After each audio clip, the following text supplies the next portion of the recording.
Hello, and welcome to Decipher This, a podcast about music and technology from Ensemble Decipher. I'm Chelsea Loew. I'm Niloufar and Nourbakhsh. We're very excited to speak with phenomenal violinist, composer, improviser, technologist Mari Kimura today. And we also had the honor of premiering her work for Ensemble Decipher at New Music for Strings Festival in Denmark, titled Kismet. Mari is a leading figure in the field of interactive computer music. As a violinist, Mari is renowned for her mastery of subharmonics, as well as for her dynamic performances as an improviser and her premieres of many notable compositions by today's composers. She has received numerous awards and grants, including a Guggenheim Fellowship, a From Commission Award, a residency at IRCAM, and a Composers Now Creative Residency at the Rockefeller Brother Fund. She was appointed as full professor of music at Integrated Composition, Improvisation, and Technology Program at University of California, Irvine. Thank you so much for coming to the podcast, Mari. Okay, good to see you guys. I feel like I've been seeing you all over the place. I know. So, Mari, we were wondering if you could tell us how you got interested and involved with music technology and computer music, since it seems that it wasn't necessarily going the direction that you've gone, and it's been really cool to see the developments that you've come up with. Well, it's a long story that's, written up in many places, so I don't want to, I don't want to repeat it. But basically, I was a good old little violinist, and I was going to be a good little violinist all my life. But this country, the United States, completely corrupted me and went on a whole different direction. So what happened to me was I was a master's student at Boston University when I first came, and I was just going to go back to Japan after that. And then during the study, I was on a student visa called F1 visa. I'm sure Niloufar knows what that is. And Yes, I do. yeah.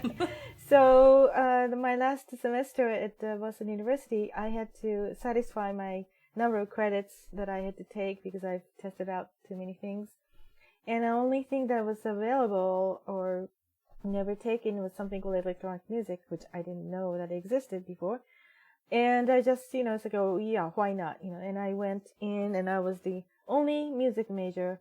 Others were journalist and communication majors or something. I was of course the only woman, which doesn't bother me, but I was the only girl in the class. And then I was exposed to all this music that I didn't know existed before. The teacher there, his name was Sam Hedricks, I never forget his name, he DJ'd us all these works from the 60s and 50s, 60s, all the music concrete and the Cologne studio, Yerkan studio, Schaefer, tape, reel-to-reel tape. And so he was basically having us listen to all this. One of them was called Synchronisms by Mario Davidovsky for piano, number 6. So when I heard that piece, it's a very famous piano sound, ding, and then the ding, and continue. When I heard that, I remember basically falling off my chair. Oh my god, yeah. And I have to do this myself. So my very, very first composition for electronics or anything was a reel-to-reel tape. So I had to actually, not like, you guys all digital, reel-to-reel tape. So I know how my pizzicato looks like. My pizzicato is about this long. I had to splice it with a razor blade and everything. So I started with that. I saw ARP synthesizer, Buchla synthesizers, one of the first Kurtz files, just a very analog synths and, very beginning of the digital synths. So that was in 1987, something like that. You guys are not born or in kindergarten. And and then that year is 1998, I think, 1988, I'm sorry. Davidovsky was in resident at MIT Media Lab and doing his composing his synchronisms for the violin. And of course I went to the premiere, and I saw him, and he's this great big guy, a huge guy, 6 foot, huge, very impressive looking. And I'm just little me. It's like, oh my God, I'm a big fan. But I just didn't, dare go near him. But then what happened was I went to a chamber music festival called the Blue Hill Chamber Music Festival in Maine, where my teacher at that time, Roman Totenberg, who passed away at 102 several years ago. So he, now it's a home for Juilliard Quartet in Blue Hill. But anyway, so I was there, and the guest was this violinist named Joseph Fuchs, who was teaching at Juilliard. And he gave a master class. I played for him, and he basically recruited me to Juilliard. So this is like late 80s, and back then, New York wasn't good. It was not very safe, So I thought to myself, okay, I'm gonna get raped or killed or whatever. But I just decided to go there for 1 year and run back home to Japan. And then in my mind, I thought, okay, Davidovsky is in Columbia, and I go study at Juilliard for 1 year, and that doesn't, sound like a bad idea. So I did that, and while I was at Juilliard, it's like a 1 year professional studies program or something, because I already had my master's. So I wrote a paper about Davidovsky's music, and I always tell students, if you really want to meet somebody, write a paper about them and knock on their door, because people like that. So I did that, and I just basically knocked on his door. So I'm a big fan. So I was able to study with him through Columbia Juilliard exchange program. I think I was the first year. It was 3 glorious years, just 3 years of private lesson for free. It was amazing. I don't think he works like that anymore. But so I studied with Davidovsky for 3 years, and while I was at Juilliard, I walked into this studio. I could only, as a foreigner, I could only work in something called work study, right? So there was a studio, and back then it was like a big bubble of Japanese economy, and the Yamaha gave I forgot, like 10, 12 synthesizer stations to Juilliard, keyboard and sequence. There's something called a sequencer back then. It's like a box that makes a sequence, So I just walked in there because that was the only electronic thing in there. And they looked at me and said, do you know anything about MIDI? And I didn't know what MIDI was, because I was analog. Yeah. And I just said that. And then they hired me, and I had to study like the day before the class, and I became a TA, teaching something I didn't know back then. So it started like that, and I met Hubert Howe, who was a professor there at Juilliard. Now he's retired from Queens College. He organizes the New York Electronic Music Festival now. Anyway, so he was my advisor at Juilliard. And of course, I wanted to stay longer in the United States, so I applied for DMA, and I got into DMA. And I wanted to still study with Joseph Fuchs, so it kind of worked out like that. And fortunately, I was able to get into DMA. And Hubert Howe said, well, if you want to do something about electronics, go to Stanford. Go to CARMA, Center for Computer Music and Acoustics. Acoustics. So I didn't know anything, and until then, I went to Tanglewood and chamber music summer thing. So one summer I decided, okay, I'm going to do something completely different.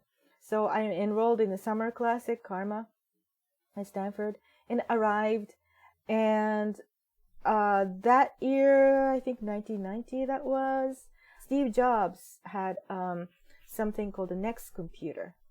NEXT computer, and they gave a bunch of them to Stanford and Princeton and all that. So Next computer was my first computer. And actually, I met Steve Jobs because I was going with a guy who worked for him. He brought me to his house and stuff.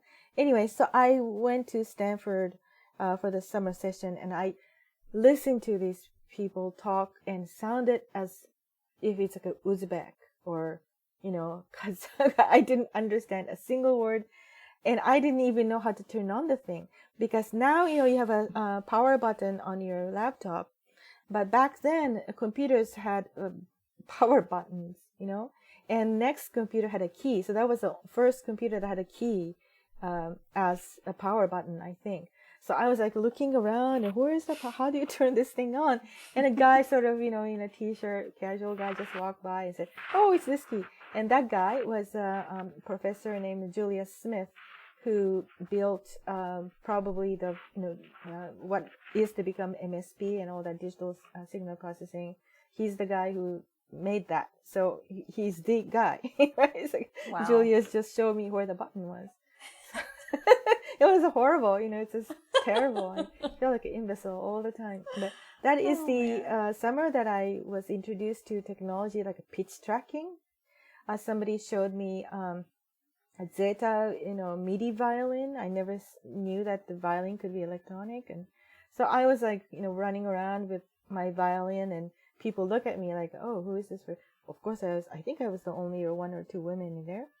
And that's how I met Max Matthews, because I was walking in Stanford with a violin, and this old guy climbing the stairs says, oh, you're a violinist. So I am. And he said, I am too. It's like, okay. I didn't know who Max Matthews was, right? So then, then I learned who he was, and he had a room at Karma called Max Lab, like a little room that he worked in. So I actually gave him a violin lesson. So he was having trouble with some Bach solo sonata. So I said, your bow is a little too tight, and I loosened it for him. And it was much easier because he was able to control. He talked about that for the next 3 decades. It's like, Mari gave me a violin lesson, just loosen my bow. So at Karma, that was my first experience in computer music. I didn't know anything. There was a program called Lisp, Lisp. I don't know if you know about that. It has a lot of parentheses, Anyway, so that's the first horrible language I learned. But anyway, so my first experience for writing interactive computer music was for violin and Lisp. And then I wrote my first work very much like a la Davidovsky, So I have my first piece and everything. So the Davidovsky synchronous works like a tape part, and you have to play exactly, like a very straight jacket. You have to be exactly on cue. So my idea was to break them up, right? So I composed the piece. So I play this note and that happens. This note, that happens. Like every note was pitch tracked. Every note has an event or the sound that was, and I first did the version at Juilliard, because I had a sequencer, right? So I remember it was like 1,600 or 1,800 events, like 1,800 events of that thing. So, I just did it like that. And that piece, my first piece, was chosen by Paul Lansky for ICMC. So he was on a CD. So the CD was, published by CMA, International Computer Music Association. And in the same CD was Jean-Claude Risset. He had a piece on it. So he came to Stanford. And at Stanford, I found out that Europeans like California. Like it's like a, promised land, sun and everything. So, people are more relaxed. And in New York also, it's hard to meet people, right? It's like a little intimidating. But New Yorkers come to California, they're like, and relax. So it's actually easier to talk to these people in California. So I met Paul Lansky from Princeton. I remember the first time he saw me with a violin, and what are you doing here? He said to me.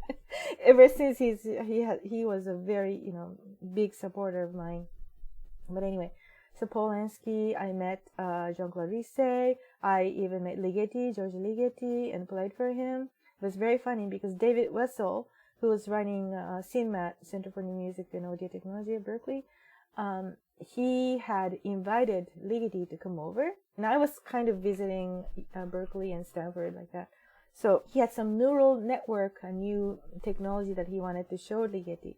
And we were like, waiting for the master to come, right? So we saw him coming, and walking. And then neural network stuff was not working. Like something happened. It's like, oh, it's not working. Oh my gosh. And I had my, my little power book 140 or something, really small things that you don't even know. It's like a little, track bowl in the middle. And I had a external effect processor called Ensoniq DP4. It's just a parallel effect processor, and I was able to already control with a Max Max 2.2. So I know it's 8. But anyway, so I was controlling the effect processor and connected, microphone, and I had the piece ready to go to show him, right? So nothing was working, and David was said, "Where's Mari? Her stuff is working. Take him to Mari. Take him to Mari." So Lady came to my room first, and anyway, so things like that. Where was I? Yeah. So that's how I learned computer music. That's amazing. A very winding path. I love that. I love how you were like so open to like trying all these different things, and I think that's kind of really important in music generally. Yeah, and it's easy to be intimidated, I think, by new things. So it's great to see the attitude of just like, yeah, why not? Well, speaking of your many discoveries and inventions, Mari, you've done something called augmented violin that kind of led to MUGIC sensors. And you've also coined the term subharmonics. Can you tell us a little bit about both of these concepts for our audiences who are not familiar with these technologies? I didn't practice, so I cannot show it today in life, but it's on the way. So eventually, I knocked on the door of Davidovsky, right, when I moved to New York City. The funny story is that in 1980s, as I said, the city was not very safe. So he said, I called him and he said, "Okay, Mari, I'll meet you at 126th Street. And I thought he said 126th Street. And in fact, it's 125th Street with Apprentice Hall in Columbia. So I never taken the subway above, where I live so much, where, the subway goes up. And I got off at 125th. And, if you know New York City, it's 125th Street. And then the Broadway goes sideways, diagonal like this. So on the east side of the Broadway, there's no 126, no 127, remember? So on the east side there is. So I got lost there. And I was walking back and forth. Where is 125th? Where is 120? He told me it's on the east side of Broadway, and I got really scared because I saw people go, "Oh gosh, she's lost." And people pointing at me like that. And I had my violin with me, and finally, so I ran back, escaped back to the subway station. Somebody, "Oh, that's Prentice Hall. It's like 125th Street." Davidovsky had a very thick Spanish accent, so I misheard him. And finally, I found him, the policeman standing and everything. And I was like shaking. So, "Nice to meet you." And it's like, "Oh, poor God. Okay." So, that's from now. We'll meet on 116th Street in Columbia. So, what was I? Oh, yeah. So when I was studying with him, I just started to really compose for the violin. And I was practicing, in just as usual for Juilliard. And then I, eventually came up with that technique. So my first composition was called Alt, A-L-T, because Davidovsky said, "I've never heard anything like this." So I took A-L-T. So, anything like this. So that piece I premiered for my New York recital debut that I won a competition for League for Composer ISCM or something like that. So they sponsored my concert at Marquis Hall in New York. So I played that piece. So that's awesome. How it's been going. And then that sort of took its own life, because then I found myself in a competitive world of academic publishing among the physicists, because so I had the best review I ever received in my life.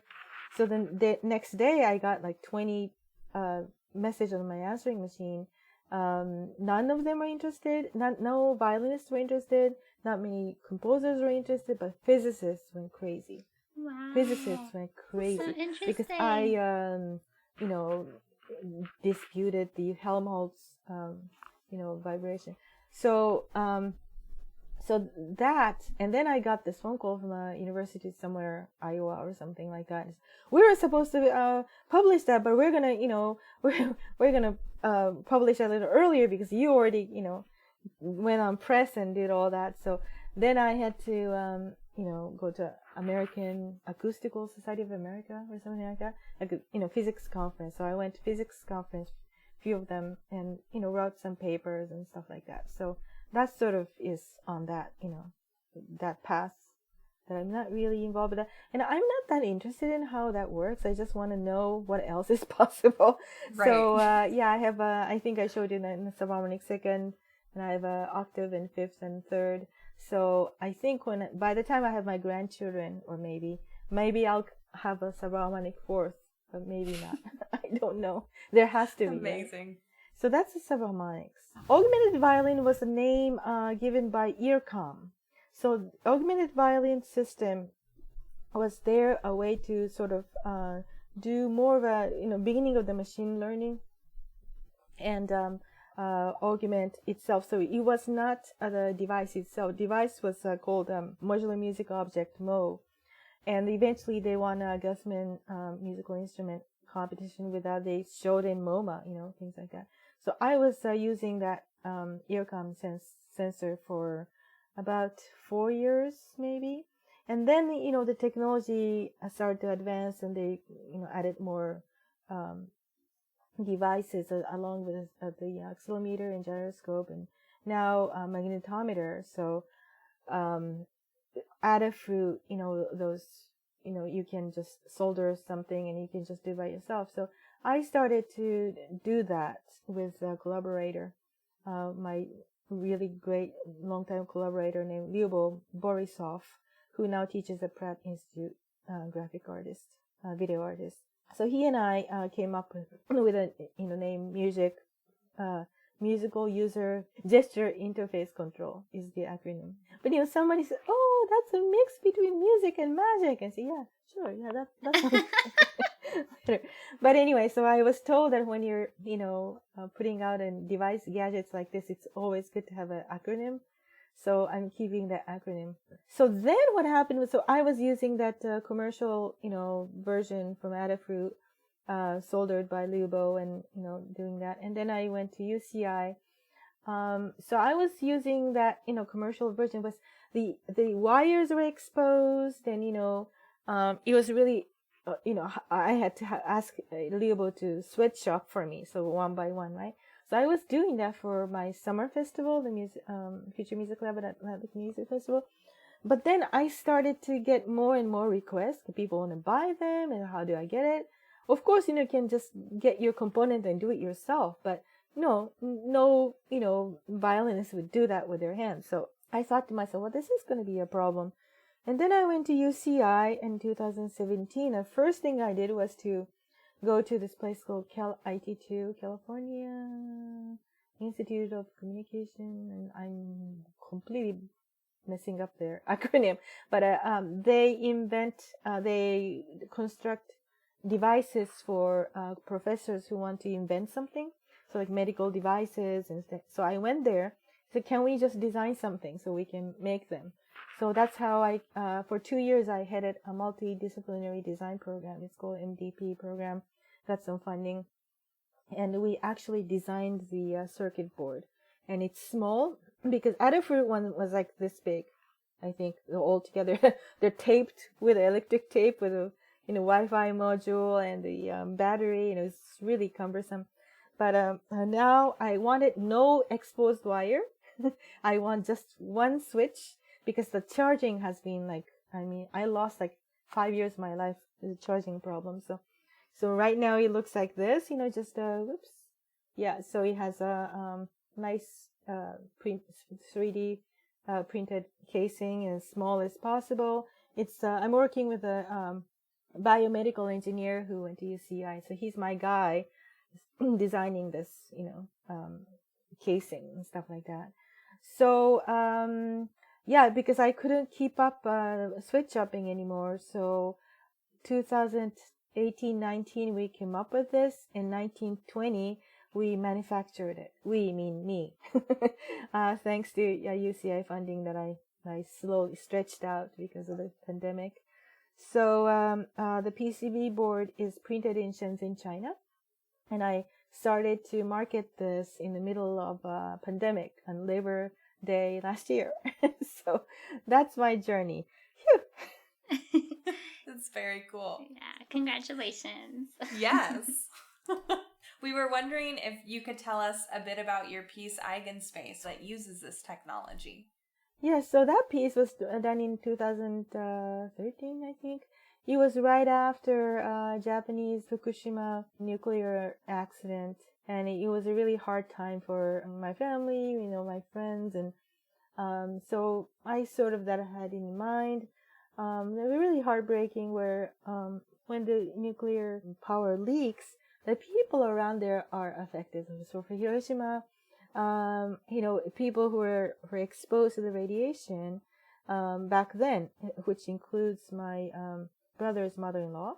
So she was 2 years old when the Nagasaki happened. So what happened is that you carry that gene, the radiation, and pass it on to your offspring. So my nephews carry that gene, right?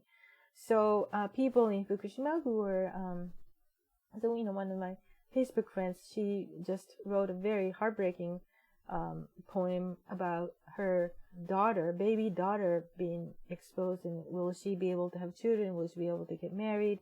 Unfortunately, in the Hiroshima and Nagasaki, people were discriminated against. I mean, there's no reason to discriminate people who were got exposed, no fault of their own. But people, some people shun because of the this gene. It's not that I don't see any defect in my nephews or my sister-in-law or anything like that, but it's people still have this kind of a shunning thing in it. So it was very heartbreaking. So Eigen it means my own in German. In the space I kind of made it up, and also the IRCAM scientists who helped me figure out the math use some values in physics called eigenvalues. So I just sort of made the word on that. And specifically what was interesting was the gestures that when you play the violin is basically the instrument that you draw your bow with a bow hair and excite the string. So it's a, that's all there is, right? So you make your control, shape your sound with the bow, right? But then there is a movement that's required to do certain things, which is like when you play like big, take like that, right? Mm-hmm. So I'm still playing. If I do slow motion, I'm speeding up, but now the bow is off the string, but my hand is still moving, mm-hmm. and I stop, right? So this portion that I'm not making a sound is still the residual of the movement that I needed to do that, because I cannot just do and stop, because it doesn't have the velocity, the speed of that exciting the string. So I was interested in that gesture that I make aside from the actual functioning place. So it includes that kind of a sensing in the Eigenspace piece.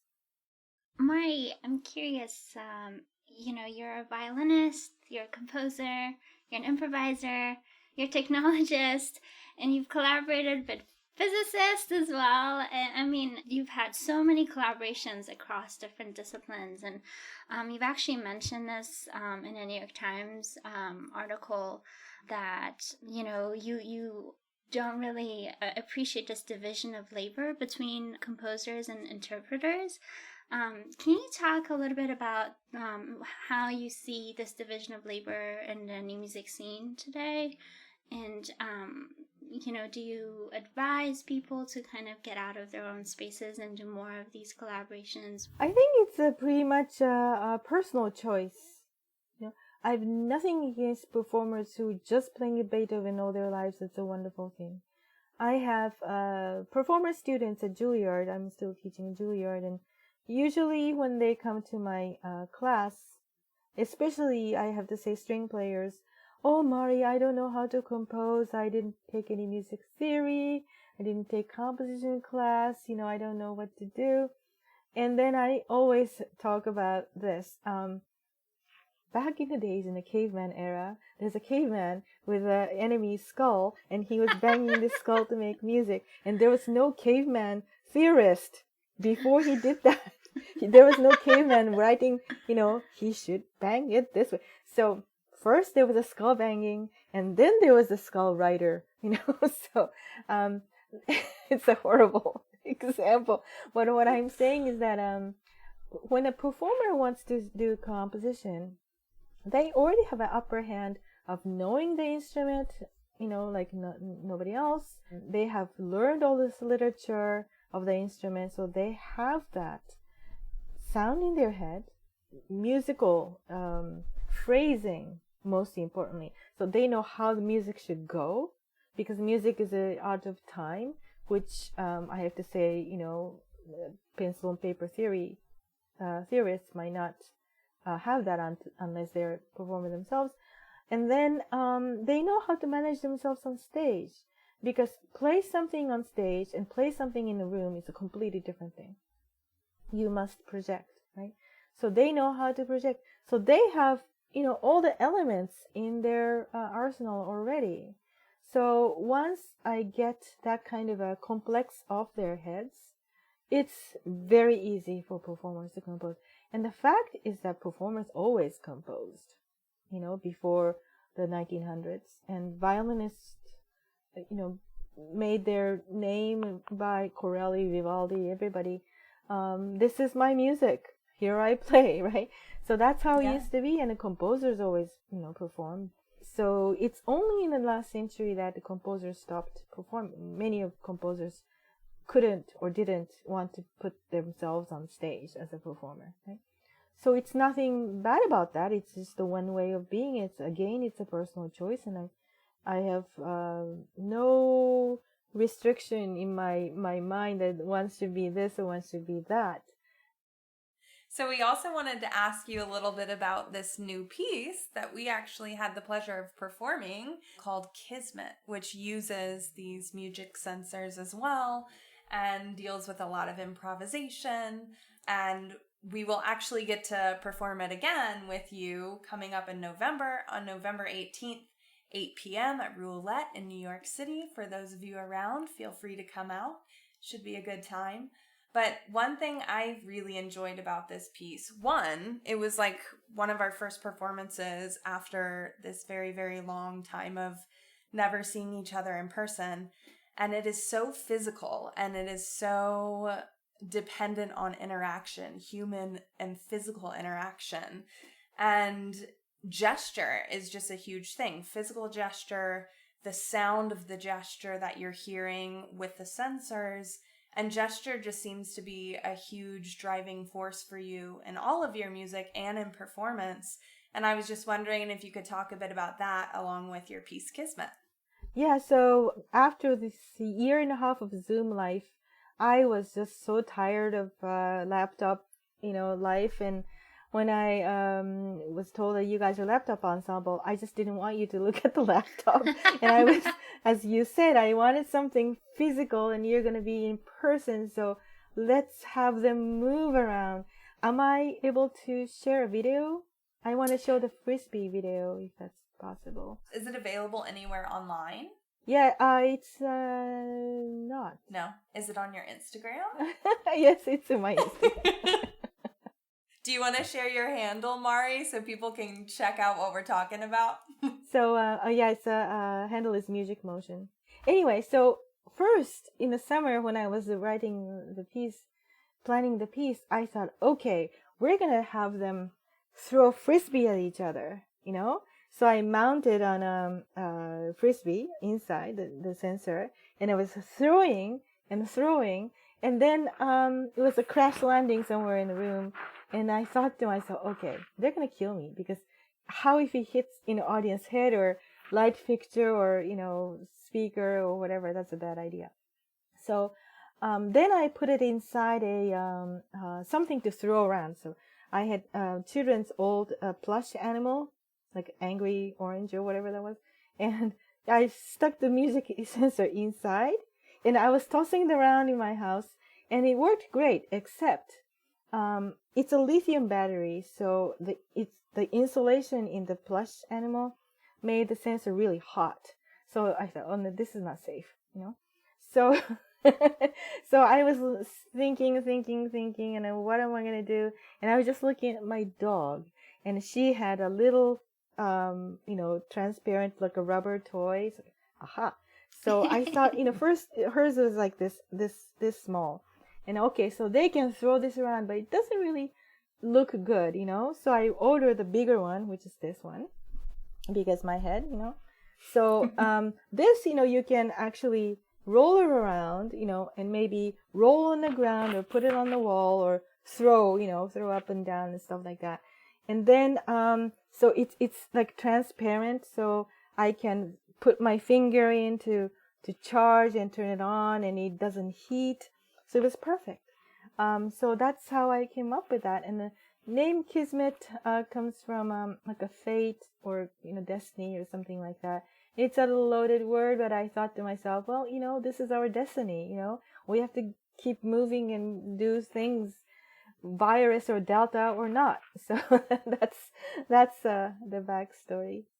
Yeah, we had such a good time performing that piece. I think it's one of the most fun pieces of repertoire that we've had so far. You guys made really my day. time. When I first met you in Aarhus, and I saw your face, all of your face light up and smile.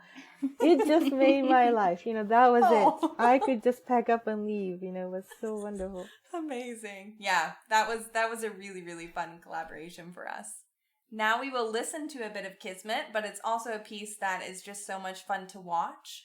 So feel free to check out our Instagram at Ensemble Decipher. You will see links to it on YouTube where you can watch it as well. But as for now, here's a snippet of Kismet by Mari Kimura.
welcome back.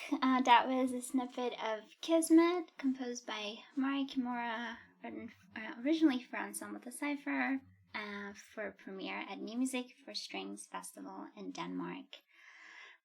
So, Mari, as our last question, again, we've talked about all the different collaborations that you've had, and you've studied with Davidovsky, and you've premiered works by major composers in the past 30 years as well. Is there like a memorable collaboration in your career that always stays with you that you would like to share with us? Oh my gosh, well, the current collaboration is always the memorable for me. But 2 years ago, Dai Fujikura, the composer, wrote me a piece, my first music commissioned by other composers. I always say this, that I'm a performer-composer, but I will always remain as an interpreter of other composers, because I learned so much from other people, because he would say things that I would never think about, right? So I use my emotion sensor in the way that I know how to work it, but he says things like, can you do this or that? And it's like, oh my God, I never thought about that. and that also applies to Tania Leon. Tania wrote me a piece called Axon in 2002. that was a huge trip, meaning we performed it, premiered it in Hong Kong for the World Music Days.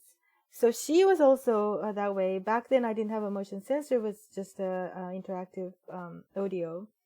And then she would say things, so Mari, can you do this and that? And then of course I can, but I never thought that I had to. And if you know Max programming, when you have to add some function, the way I had programmed it, I had to go in deep, to fix one thing, to make what she wanted to work. And oh my God, even in Hong Kong on a dress rehearsal, she was saying, can you make that glissando a little longer? Okay, yes I can, Tania. Yes I can, of course I can. And here I was, like a day before my big recital, 3 a.m. in the morning, fixing this thing, to make it work and stuff like that. So that was amazing. So that piece had a wonderful also outcome. It got published, and it's been performed by many other violinists. So Dai Fujikura is the most recent one, good collaboration that I had, because we premiered it. I premiered it in Italy at the Chigiana International Festival, and then in New Music for String. So the commission was done. He wrote it.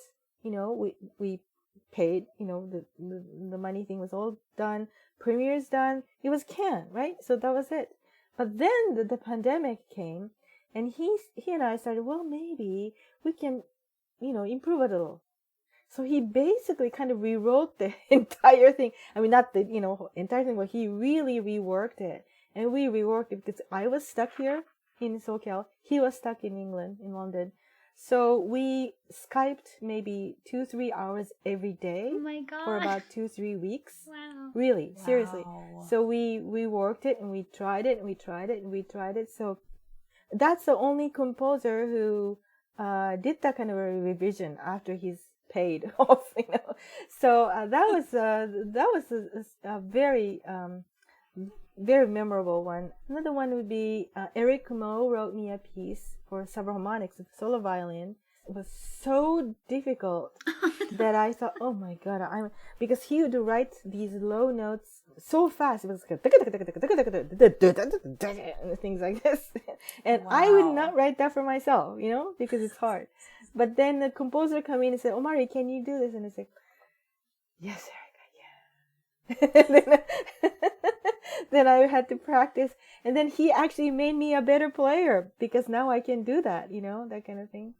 So That's I awesome. always like to experience somebody else's headspace. Every time I collaborate with a composer, I learn something. I love your positive approach, Mari, to the challenges as being great, memorable collaborations. When I have to program at 3 a.m, yes, that's memorable. Thank you so much. If you'd like to know more about Mari Kimura, feel free to check her out on her website, which is marikimura.com. You can also follow her on Instagram at MUGIC Thank you all for joining us today and for listening in. And thank you so much, Mari, for being here with us today. Such a pleasure. Great Thank speaking you. with you.